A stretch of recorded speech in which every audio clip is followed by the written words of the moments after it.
I'm David Volk, a voice of the resistance, albeit a strange and funny one.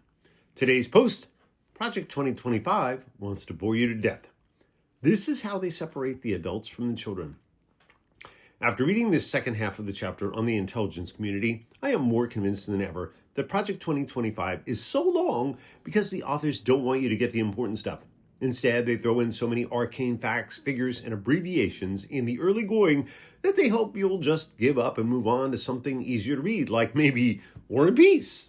And if you've made it not quite a quarter of the way into the book, they seem to figure it's time to throw everything at you in hopes you'll give up and walk away. Or, so this section seems. I think William Shakespeare must have read this chapter when he wrote, "It is a tale told by an idiot, full of sound and fury, signifying nothing." Here are the highlights of this ennui-inspiring chapter with a hat tip to stop the coup 2025. 1. Check it out. Project 2025 wants a lot of things reviewed and changed, presumably to grant the president more power and strip away civil rights and privacy protections for average citizens. There, I said it. Can I go now? No. Okay, let's continue. 2. Jar Jar returns. This section calls for recruiting of corporations and universities to help with the administration's intelligence needs and not cave to the Jar Jar Binks activists who ignore the China threat. Why plates are menacing us, I'm not really sure. Number 3. The FBI wants more. The Heritage Foundation may not necessarily want J. Edgar Hoover to rise from the dead, but they definitely want the agency to grow into its role as the lead counterintelligence agency by being given more resources and greater legal powers, which means less freedom for you and me. Number 4. It's time for an update. Did you back up your data? Considering that the chapter started with a lot of bitching and moaning about how obsolete the intelligence community it is, it only makes sense that there would be a call for updating to the modern age.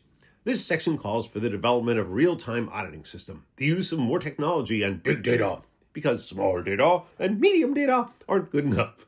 Modernizing training and resources, firing of all of the community's telegraph operators, and wholesale removal of all remaining fax machines. So you better know your password and have all your data backed up, or there will be hell to pay. Number 5. Fuck you, EU. Also, they don't want the intelligence community to have to deal with rules covering the intelligence it should share with the European Union because, those wacky Europeans might spill the beans or leak that some of the information the U.S. has gathered is way too intrusive, or because the intelligence community is way too lazy to bother. Besides, the Heritage Foundation is anti-union to begin with. Who knows? Who cares? You still with me? Really? Then let's move on 5 pages of footnotes and what Project 2025 wants to do with, quote, the global media. Oh, this should be rich. And the saga continues to the next post. I've been David Volk, a voice of the resistance, albeit a strange and funny one.